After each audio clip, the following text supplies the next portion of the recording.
Good morning, Acadiana. You are tuned in for Local News Live, a daily community service of AOC Community Media in partnership with our partners at The Advocate. And luckily, we are also partnered up with one of our great volunteer newsreaders, the guy whose voice you've been hearing most mornings through this shutdown public health emergency. A great voice of calm and high spirits. Bruce, welcome to the program this morning. Well, thank you for that fabulous intro. Well, I'm glad to do it. As I told Danon the other day, I'm trying to up my intro game every time. So I'll keep working on it, and hopefully one day I'll get up to your standards. But Bruce, thanks so much for reading the news this morning. Well, you're entirely welcome, my friend. So good morning, Acadiana. Let's get right to the news. A mother's love. I want to start off with something bright and uplifting this morning. And this story fits into that category. The story behind Lafayette's bold billboard by Megan Wyatt, staff writer. There's a bold billboard on Johnson Street near the University of Louisiana at Lafayette campus with a simple message: love. That's it. No company logo in fine print, no attempt to sell something during these uncertain times, just those 4 letters in white text against a purple backdrop. I'm amazed that it's getting this much traction, said Abby Schreiber-Piku, the woman behind the billboard. It was just a way to share love and awareness of dementia. It was really just for us to have a way to honor her. Piku is referring to her mother, Nadia Schreiber, who died April 7th at the age of 64 from complications of Alzheimer's disease. Schreiber didn't get that kind of funeral service she deserved because of coronavirus restrictions, so Piku thought the billboard might be a way to honor her mother and remind people of the importance of loving one another amid a public health and economic crisis. She always taught us to love each other, Piku said. I wanted to feel her love around me and share her love because that's been her legacy. Purple was her mother's favorite color, and it's also the color used for Alzheimer's awareness. The billboard went up last week ahead of Mother's Day and will stay up for at least a month more.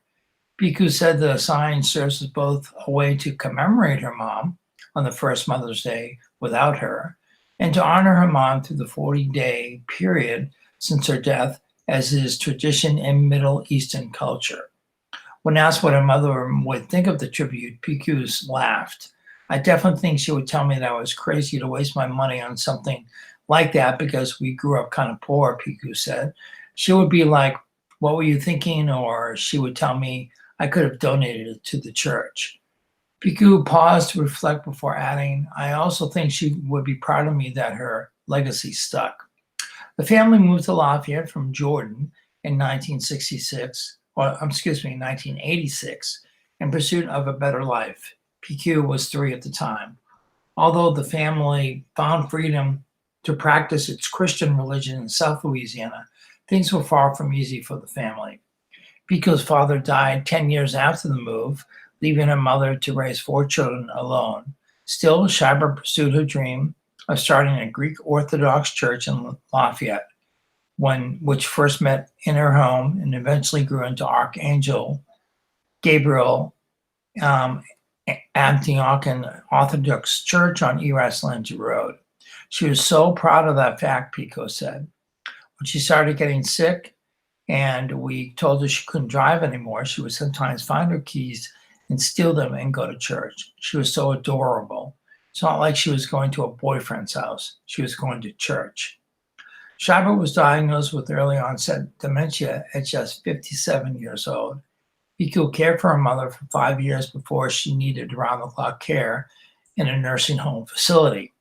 Visitation was forbidden in the weeks before her mom died because of coronavirus restrictions, but Schreiber was able to return home for her final days through hospice care.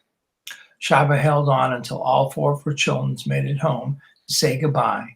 She died with her loved ones at her side as a priest prayed over her and the church's choir sang hymns outside her window. They drank tea and ate baklava. Her death was the kind of way that she lived, peaceful, PQ said. She was surrounded by the legacy of what she left behind. If there could be a beautiful death, this was. It was beautiful. PQ remembers her mother as strict but loving. Schreiber often fussed over her youngest child, a self-described rough, tough girl. Her mother worried about her finding a husband. It's something PQ used to take offense to because she felt like she wasn't enough. In recent years, however, PQ has come to see things differently. Her mother was just 39 when her husband died. I realized that she didn't want me to be lonely, PQ said. She later told me this: "You're strong like a man, but you're smart like a woman." She said she was proud of me, and that gave me so much more healing. PQ got married in 2017 and now has a little boy who celebrated his first birthday in March. He is named Adian Nadia, spelled backward, in honor of PQ's mother. On Mother's Day, PQ took Aiden to see the billboard that honors his grandmother. "I just didn't want to be sad this Mother's Day about it," PQ said. "I wanted to feel her love around me. I wanted to share her love, and I wanted to share her legacy because that's what she taught me." Opelousas Catholic School steps up to help meet community needs by Amanda McElfresh. This story is brought to you by the Opelousas Catholic Schools. So there's 3 or 4 different stories and this collection of what Opelousas Catholic School is up to these days. Opelousas Catholic School students, faculty, and staff are committed to living its mission. That mission is clear: to know, love, and serve God, to be kind and respectful to one another, and to use our God-given gifts to achieve spiritual, academic, and physical success. Our administration and staff does an outstanding job incorporating God in daily classroom lessons, strengthening faith, and promoting service above self at every opportunity, said Kathy Hebert, the school's director of advancement. In recent months, the OCS family has embarked on many acts of community service, several of which include participants from pre-kindergarten through high school. Here are some examples of their work: annual service retreat day, weekly visits, and blood drives. Several years ago, OCS initiated an annual senior freshman community service day with seniors serving as mentors. The day begins with breakfast and prayer, and then groups set off to at least 5 places in our community to do manual labor, such as landscaping, painting, cleaning, repairing, etc., said John Bram, the Opelousas Catholic campus minister. This year, students served at the Michael Prudhomme home in Opelousas, the Mary's Refinery Mission, Hope for Opelousas, Faux Village, and Arc of Acadiana in Grand Coteau.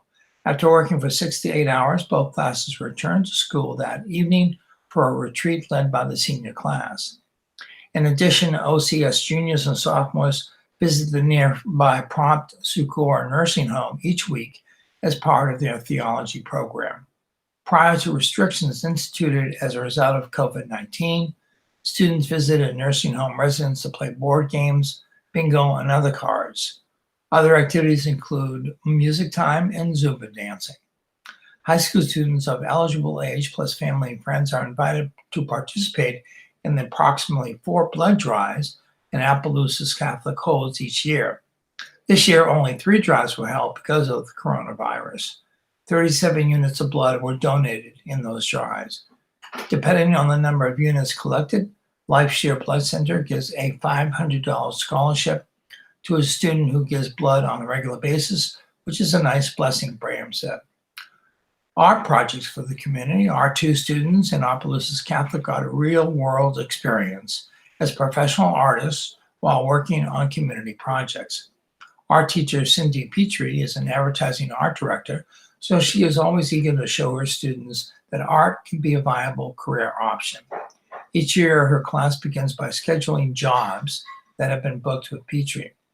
Some projects are small, like refurbishing historical markers, repairing broken statues around school, helping the drama club with sets, or painting banners and signs of school events.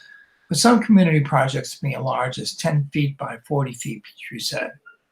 Recurring art projects include researching, designing, and hand painting family crests for Voices of the Past cemetery tours, advertising, sets, props, and makeup for Opelousas Little Theater, and sets and drops on the Hyman stage for Aber Dance Center. Recently, the Office of Tourism's Main Street Project and the Tricentennial Art Group partnered with AOC Art 1 and 2 classes to revitalize historic downtown Opelousas. Through this partnership, student art was commissioned and displayed in buildings from Main Street to Core Street and beyond. Since the COVID-19 pandemic, Art 1, 2, and Fine Arts Survey students have been using recycled materials to generate innovative work of arts, Petrie said. Like many creative minds during the quarantine, they have discovered that the artist must create. Students Emily Dupree and Violet Sebastian, with the help of her brother Art 1 student Jack Sebastian, has been commissioned by the Tricentennial Art Group to produce quarantine art COVID-19 for the city of Opelousas. As soon as the stay-at-home order is lifted, the pieces and work created by other students will be installed downtown. These students are continuing the OC art student reputation of designing and producing excellent art. Several Petrie students have become professional artists and work as graphic designers, architects, computer animators, museum educators, dancers, actors, and art teachers around the country. Toy Drive by Junior Beta Club, the annual OC Toy Drive in conjunction with the St. Landry Catholic Daughters, is a major project for the Junior Beta Club. This project allows them to fulfill the Beta motto of leading by serving others while also helping students grow spiritually. This past holiday season, Opelousas Catholic families and supporters donated more than 1,500 toys for needy children in the community. But that's just one way Junior Beta Club members provide help.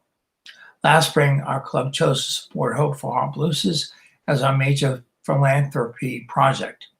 Students collected money to help this organization achieve their mission, which is focused on community development through educational support of youngsters in the area, said Sarah Cart, Junior Beta Club faculty co-sponsor.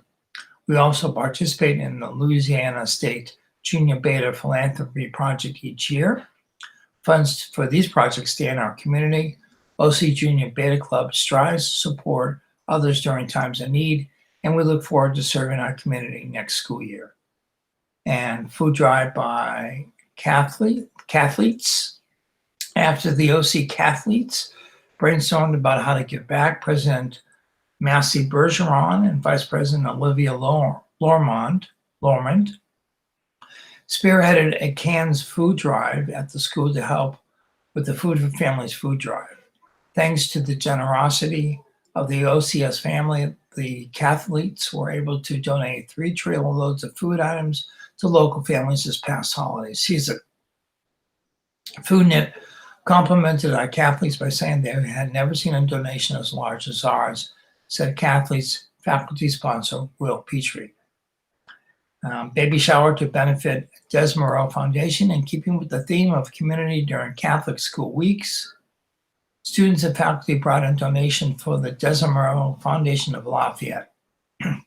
The shower resulted in the donations of 230 packs of diapers, 142 packs of wipes, 35 sets of pacifiers, 42 packages of bottles, 51 onesies, 29 bottles of shampoo body wash, and 14 diaper packs. The foundation was grateful for the generosity of OC students and faculty, and it was a great way to kick off Catholic Schools Week with this act of community service, said faculty sponsor Brittany Wagley. In addition, the school also had a coat, glove, and blanket drive led by the high school senate to assist the St. Landry United Way in collecting these items for the needy before the winter. And finally, the COVID-19 test site. Even when we are following the stay-at-home orders during the pandemic, we are still serving our community, said OC Principal Marty Hines. Our school is located right across the street from Opelousas General Health System, and we were contacted by the hospital to see if they could use our driveway as a drive-through testing site for those who needed testing for the virus. In an effort to help the hospital, and due to our logical location for them, OCS agreed to provide the assistance after getting the approval of diocesan officials. And that's great that students are encouraged to participate in community activities and making their community better. Iberia reports 7 new virus deaths. Oh, well, before we get to that, sorry, folks, let's get to, it's about time for a little bit of a break, and I'll read you some public service announcements. AOC teams up with the United Way of Acadiana for Learn United. The United Way of Acadiana has teamed up with AOC and other local educational groups for Learn United, bridging the digital gap to provide educational resources for households that don't have an internet but do have a television. The Learn United program airs weekdays from 8 to 2 on AOC 2, Cox 16, and LUS 4, and streaming at aocinc.org/watch. For the daily schedules and to submit content for the program, visit the United Way of Acadiana website. That's unitedwayofacadiana.org/learn-united. Also, keeping calm through the COVID hotline. If you're feeling overwhelmed with stress, fear, and anxiety about the uncertainty surrounding the public health emergency, there is a special Keeping Calm Through COVID hotline you can call. This connects you to trained, compassionate counselors who can offer support and who can direct you to mental health and substance abuse counseling services. Trained counselors are available 24/7, and all calls are confidential. If you find yourself in this situation, please call 866-310-7977. That's 1-866-310-7977. Medicaid resources. If you lost your job or if you have reduced hours, you may be eligible for Medicaid. You can apply online at mymedicaid.la.gov. You can also apply by phone by calling 1-888-342-6207 or by mail by sending information to Louisiana Medicaid P.O. Box 91283, Baton Rouge, LA 70821. Local Medicaid offices are currently closed to the public. If additional assistance is needed, you can call 1-888-342-6207. Stop the spread, call instead. #Stop the spread.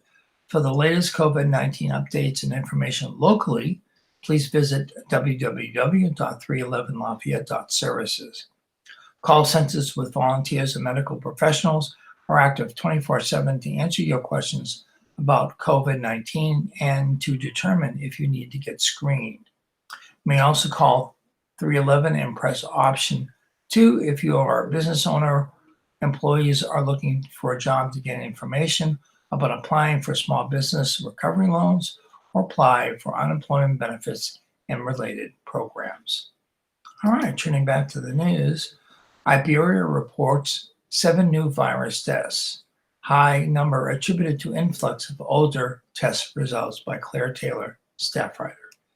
State health officials on Thursday reported 7 new deaths in Iberia Parish from the coronavirus, the biggest single-day increase in the parish since COVID-19 first appeared in Louisiana on March 9th.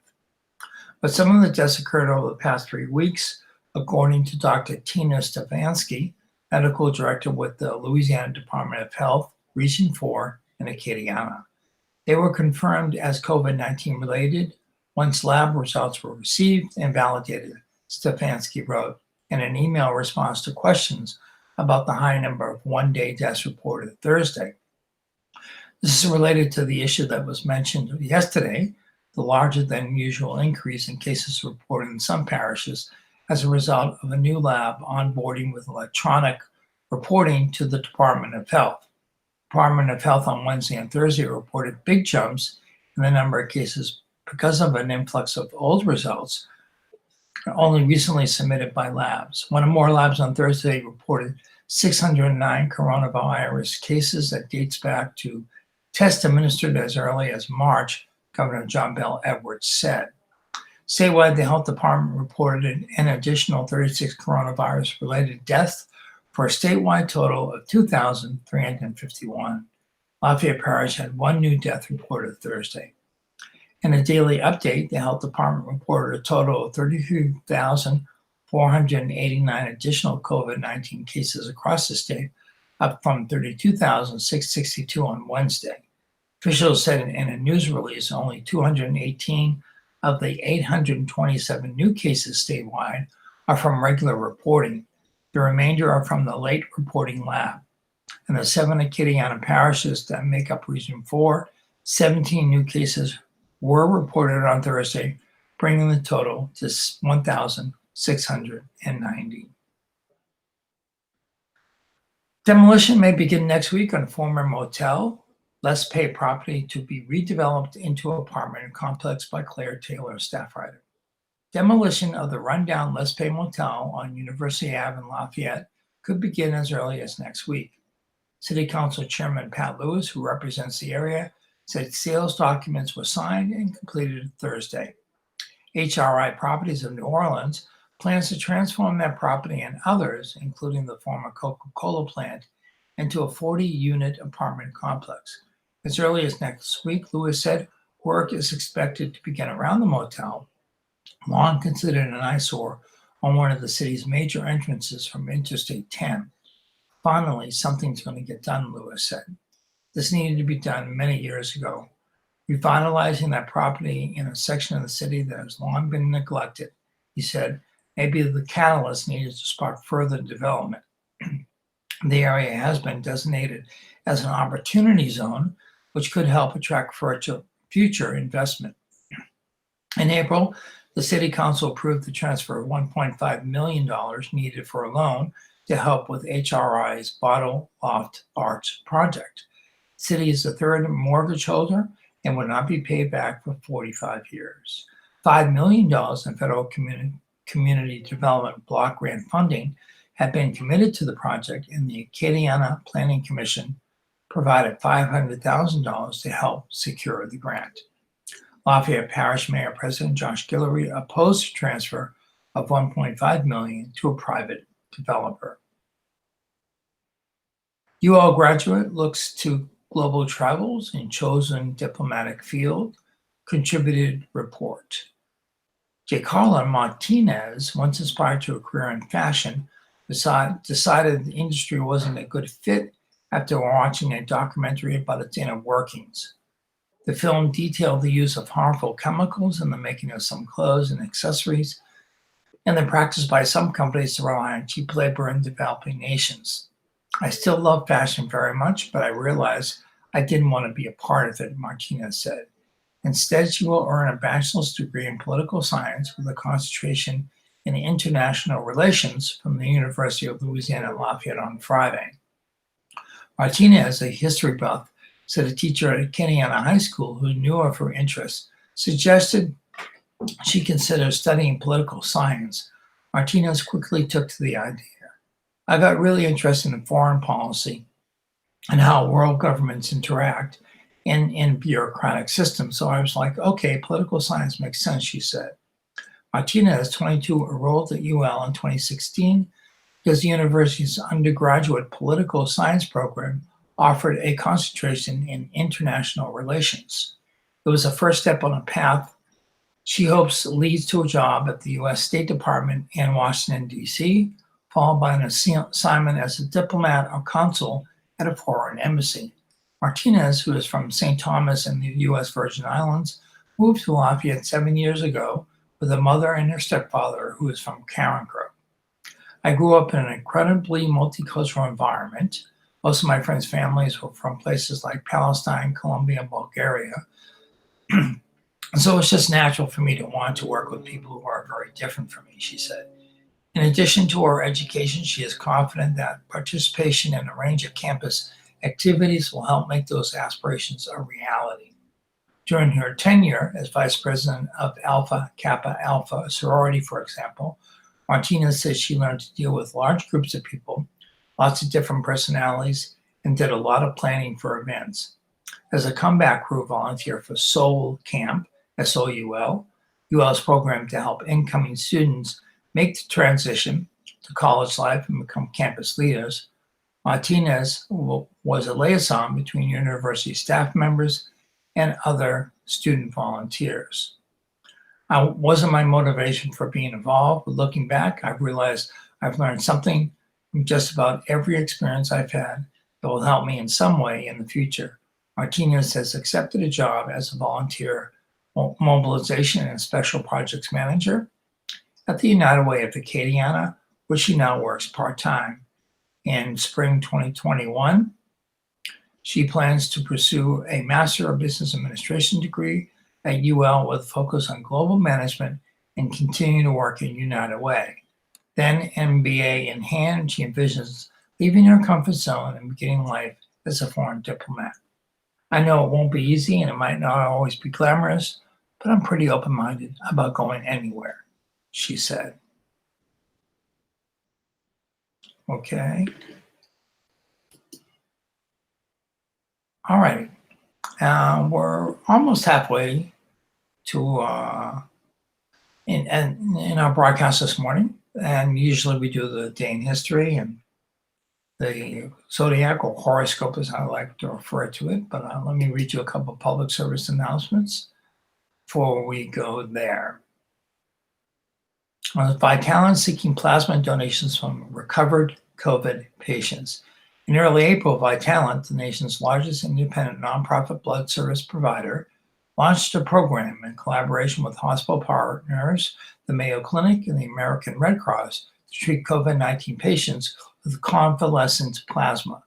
The Food and Drug Administration, or FDA, has identified and approved convalescent plasma treatment as an emergency investigational new drug.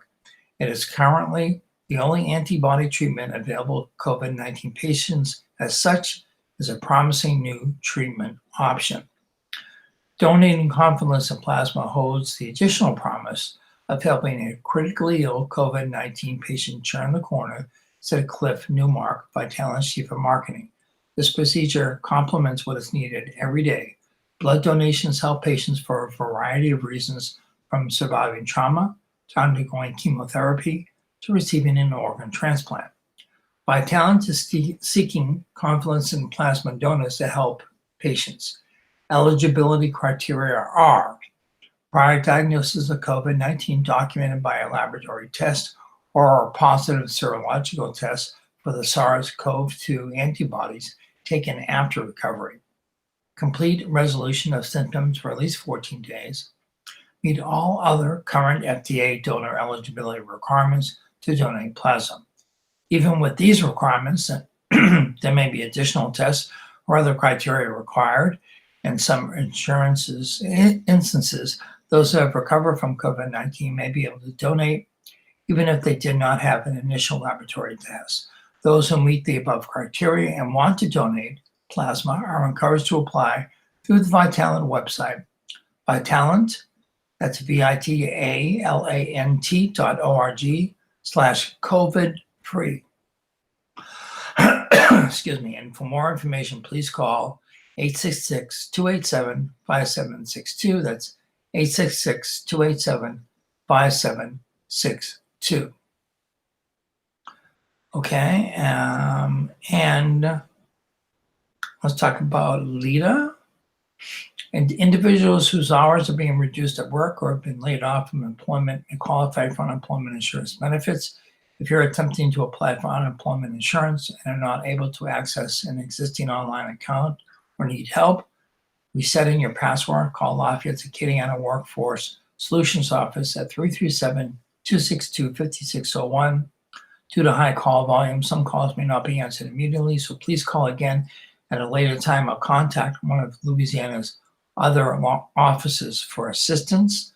In addition to unemployment insurance benefits, individuals looking for supplemental income can consider local employment opportunities with businesses who are seeking temporary, part-time, or full-time workers by visiting the COVID-19 Help Wanted resource page at lafayette.org/helpwanted, or LIDA's a virtual job fair page with local businesses seeking to hire local candidates for full-time employment opportunities at lafayette.org/jobs. Okay, folks, it's about the half-hour mark, so let's go to our day in history. On this day in history, today is Friday, May 15th, the 136th day of 2020.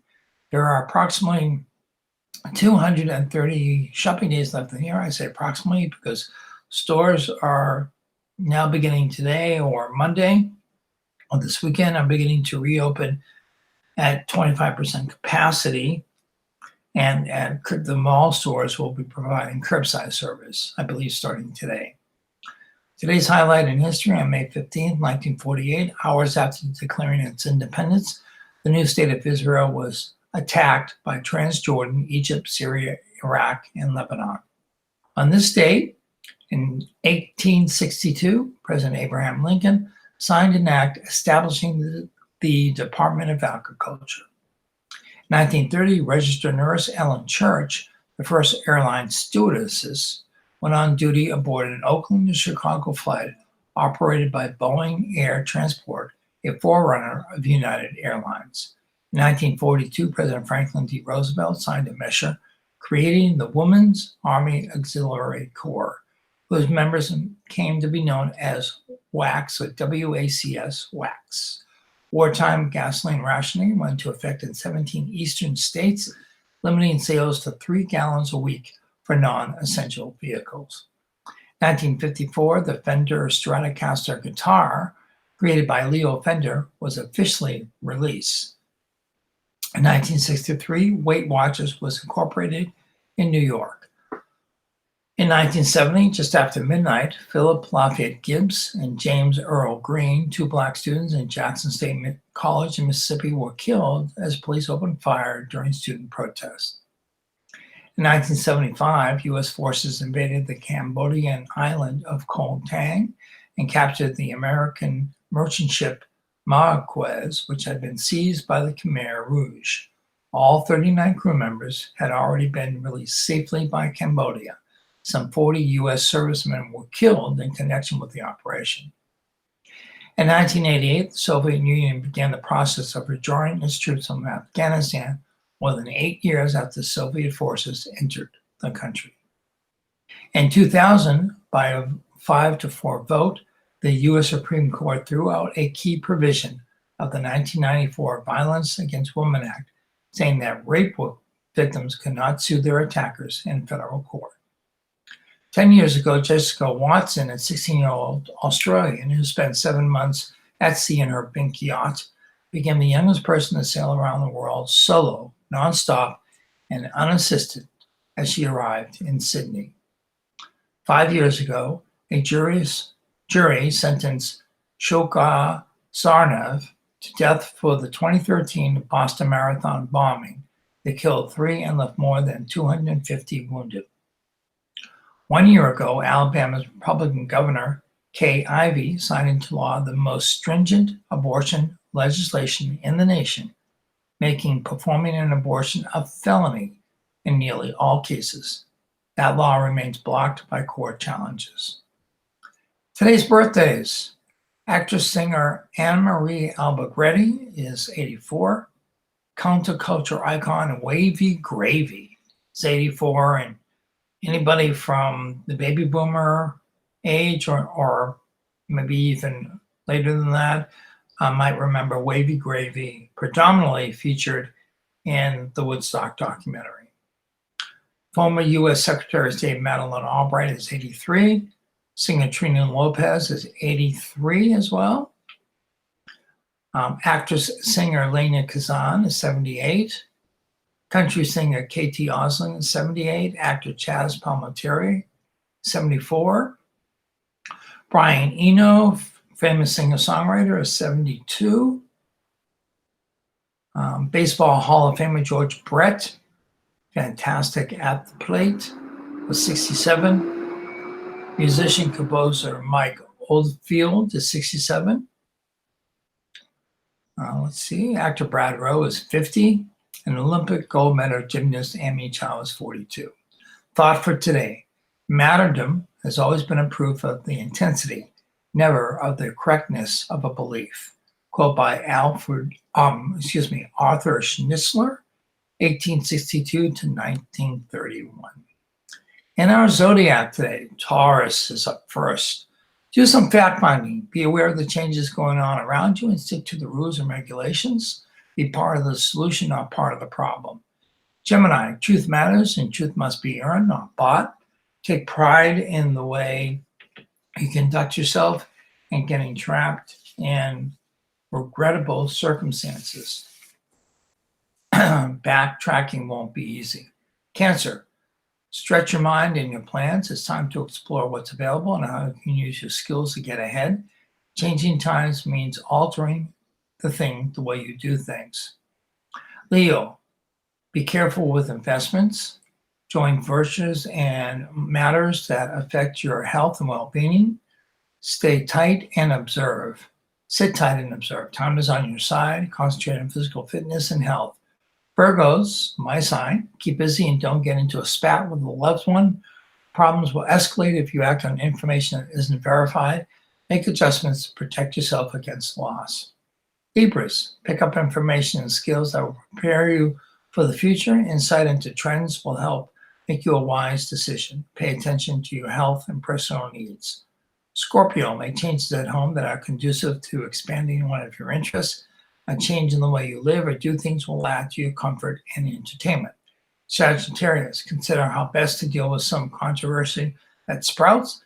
Investigate what you hear to verify that the information is valid before you make a decision or respond. Capricorns, time spent addressing personal concerns will lead to a change at home. Comfort is one thing, but convenience is what counts. A lifestyle change will lead to some free cash. Aquarius, don't take chances with your health or possessions. Be direct, thorough, and ready to say no to anyone pressuring you to go against your better judgment. Pisces, emotions will surface around personal topics.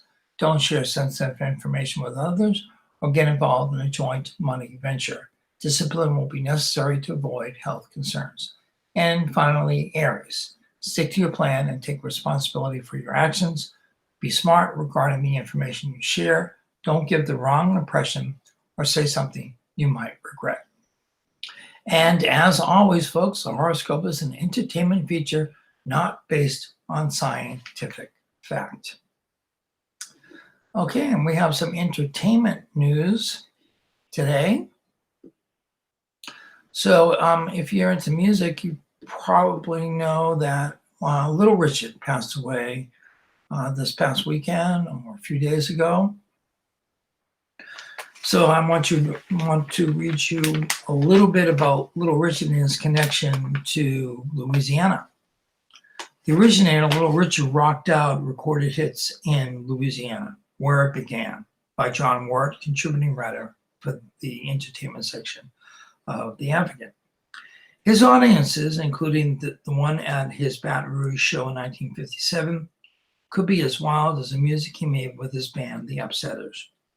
During Little Richard Penniman's burst, and that was Little Richard's official birth name was Richard Penniman's burst of stardom in the 1950s, that appearance at McKinley High School sparked a riot and the police were called.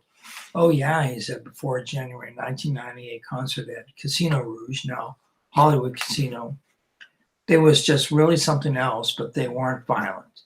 They just wanted to have a good time. They would just simply jump on the stage and jump out on the balcony, down on the main floor, stuff like that. Penniman grasped the power of music and the impact made on audiences all around the world. Oh yes, he said, we knocked them to their knees. They hollered, please. Penniman, the singer, pianist, and Playscene personality who died at 87 last week, spoke candidly with The Advocate about his ups and downs in advance of the Casino Rouge show. And with absolute conviction, he claimed a defining role in American music. I'm the originator. I'm the emancipator, the architect of rock and roll. From Macon, Georgia, Penniman was washing dishes in his hometown's Greyhound bus station when he traveled to New Orleans for his first sessions at the J&M recording studio. For the sessions on September 13th and 14th, 1955, Bunce Blackwell, producer with Specialty Records in Los Angeles, booked the city's top musicians. Penniman's studio band name included saxophonist Lee Allen and Alvin Red Tyler, drummer Earl Palmer, pianist Huey Smith, bassist Frank Fields, and guitarist Justin Adams. Tutti Frutti, originally Good Booty, proved Penniman's and the New Orleans session's breakthrough hit. Penniman hadn't thought the song fit for public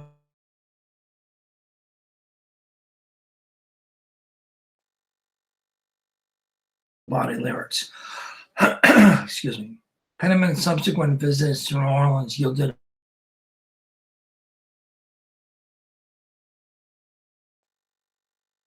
Up, Ready Teddy, Lucille,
Apologize about that, folks. It seems that there was a disconnection um, to the meeting. I'm seeing if we can reconnect to Bruce, and in the meantime, I will pull up the news and see if we can continue on with our stories.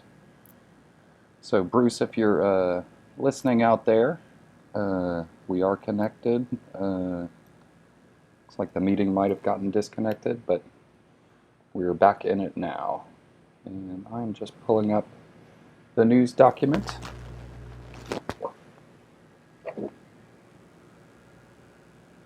Give me just a moment here, folks.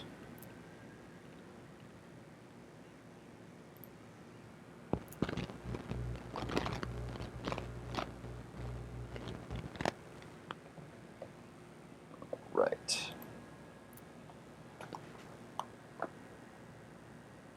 And I'm not sure exactly where Bruce left off, but hopefully we can get right back into it.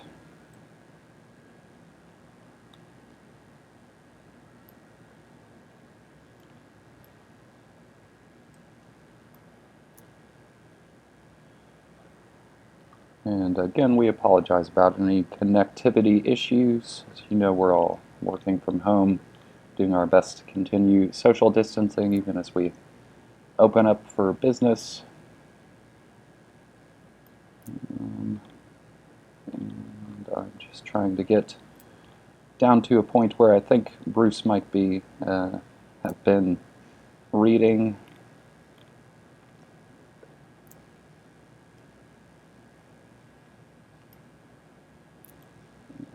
Sorry, everything is moving a little bit slowly. Bruce, again, if you're out there listening, you can rejoin the meeting if you would like to. And I should be here to...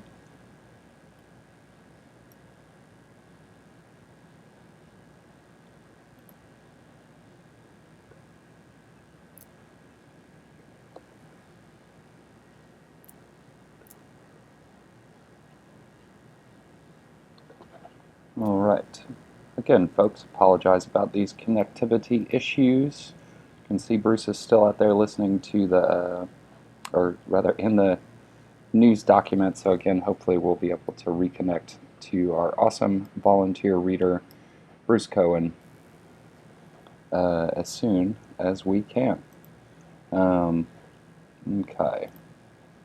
Let's see, and I apologize if I'm repeating anything. I was listening along with Bruce, but I did not hear exactly where he was. Stories, let's see. Alright, looks like we talked about the UL graduate already. Let's move on down there.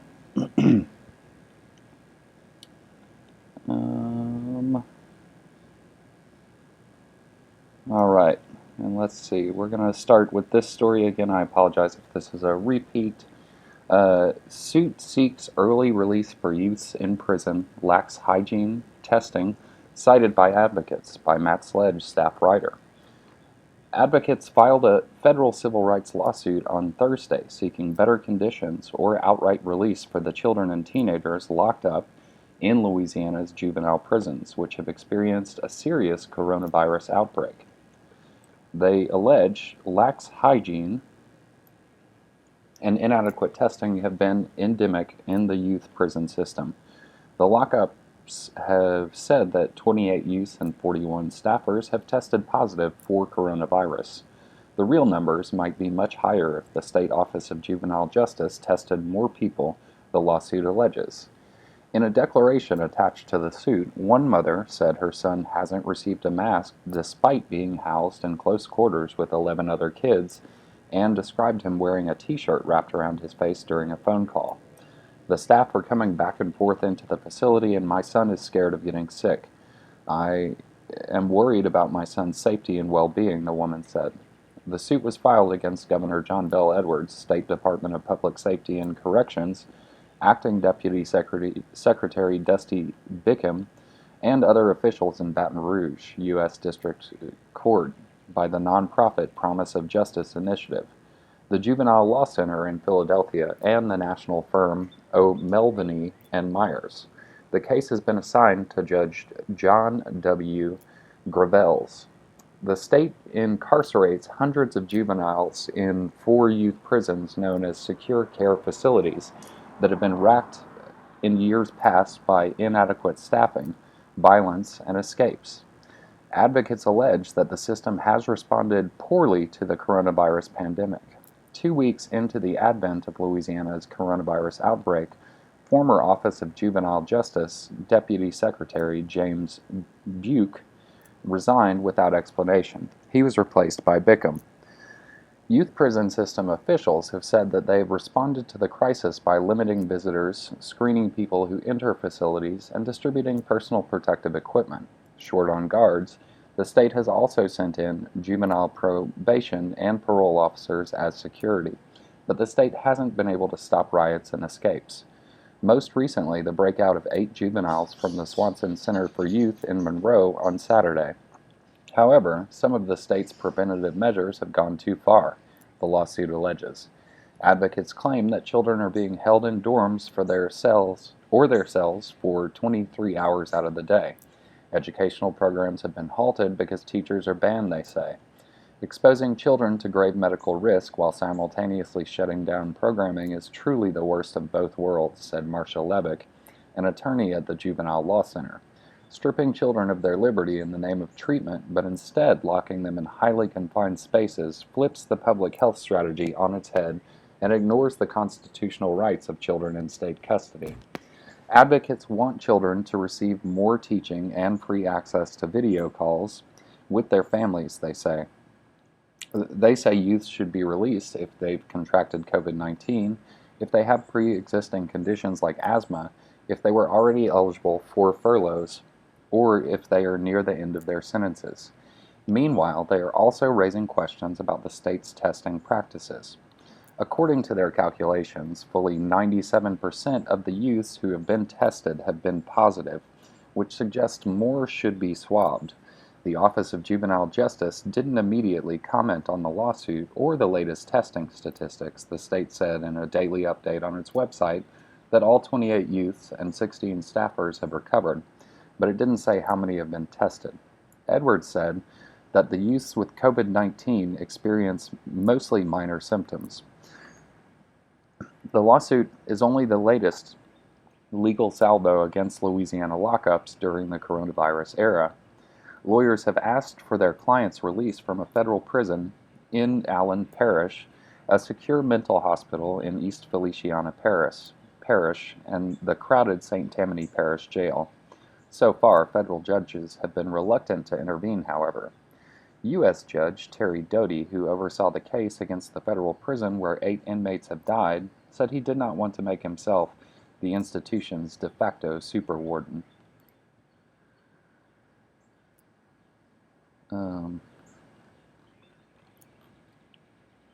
Sorry about that, y'all. I've lost my place in the news document again.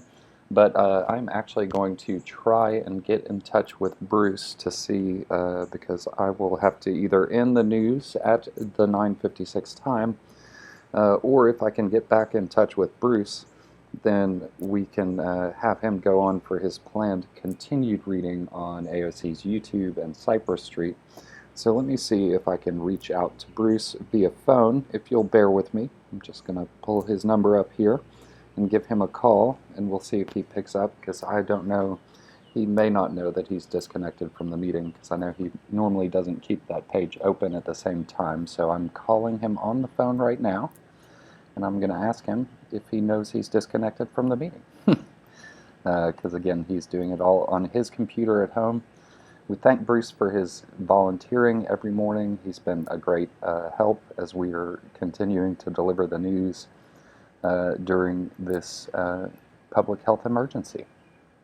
And he may have his phone on silent, so we may be ending the news right at 9:56, and I can try and get in touch with him again.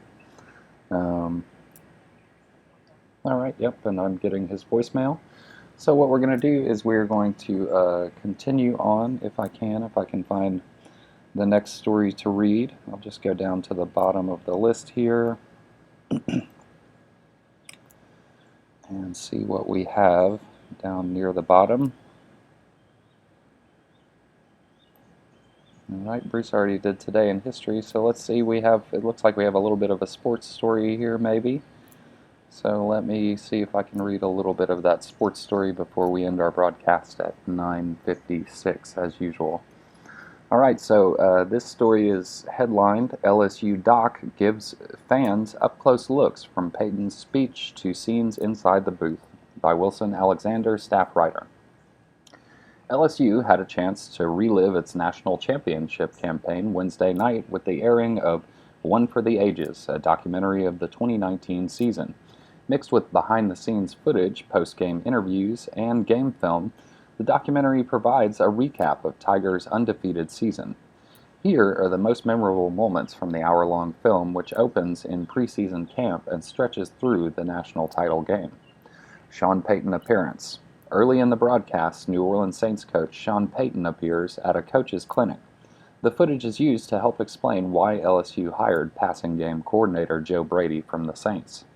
Payton discussed how to attack certain defenses and breed a winning culture through easily digestible statements.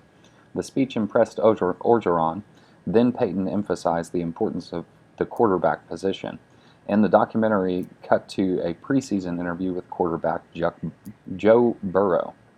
"I need to be one of the best quarterbacks in the country," said Burrow, whose hair still flowed towards the base of his neck.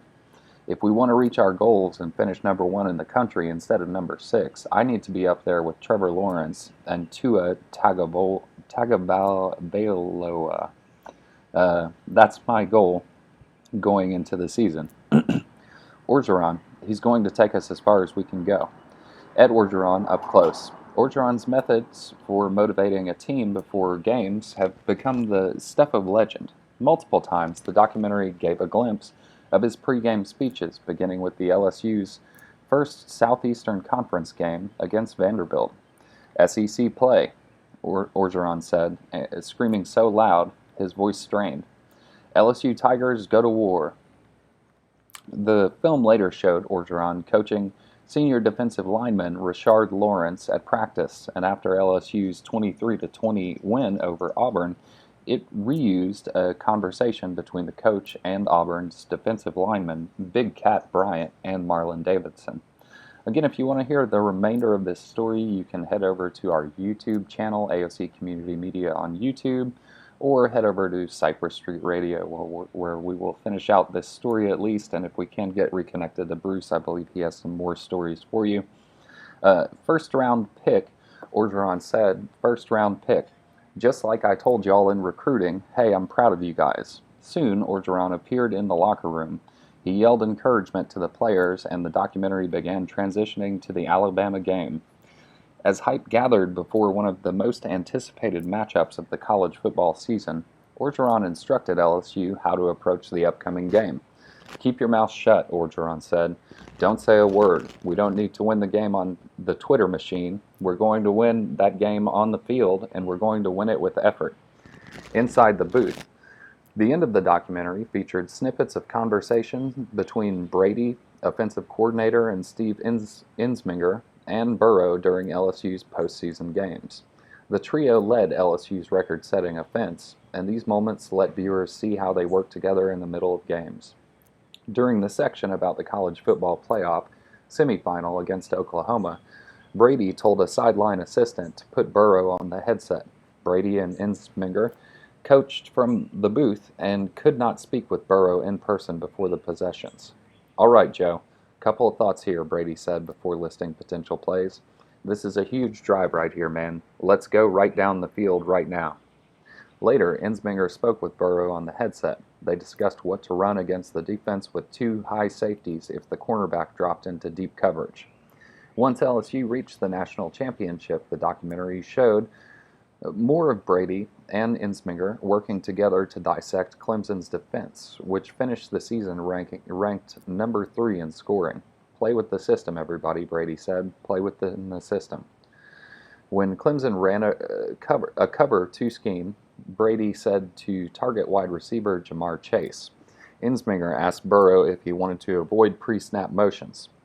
Burrow told his teammates they'll throw the ball deeper their next drive. And before tight end Thaddeus Moss scored his second touchdown, Brady asked an assistant what defender had covered Moss. What number, Brady said. 19? Yeah, we've got to take advantage of that. Reliving the glory. More than anything, the film recapped LSU's season with footage that brought viewers onto field level, allowing them to remember one of the greatest years in school history. The documentary focused most on games, but also mixed in Burrow's multiple trophy receptions, the college football awards, and the custom jersey Burrow wore during his senior night presentation. As the broadcast ended, the film spliced together clips of LSU's celebration inside the Mercedes-Benz Superdome. Players jumped into one another's arms, coaches hugged, confetti fell all over the field. The film cut to Orgeron and Burrow on stage before the trophy presentation. Before they lifted the trophy for the first time, Orgeron spoke to his quarterback and explained his mindset before the game. I wasn't looking at the trophy, Orgeron said. I wasn't looking at it. My focus was on beating Clemson, you understand that? Now we can look at that trophy. And again, if you've continued on listening on YouTube or on Cypress Street Radio, we sure appreciate you tuning in to Local News Live every time we broadcast it, which is Monday through Friday between 9 and 10. As a community service of AOC Community Media in partnership with The Advocate and our volunteer readers like Bruce and Denon. And again, we apologize about that disconnection from Bruce in the middle of the broadcast. Apologize about that a few moments of silence as we figured out that we were disconnected and got back in touch. And we hope you will tune in with us again starting on Monday when we will be back at it, bringing you the news from the safety of home as we still monitor social distancing guidelines as we enter into phase one. Everybody stay safe out there, take care of yourselves and others, and be kind, and thank you for listening.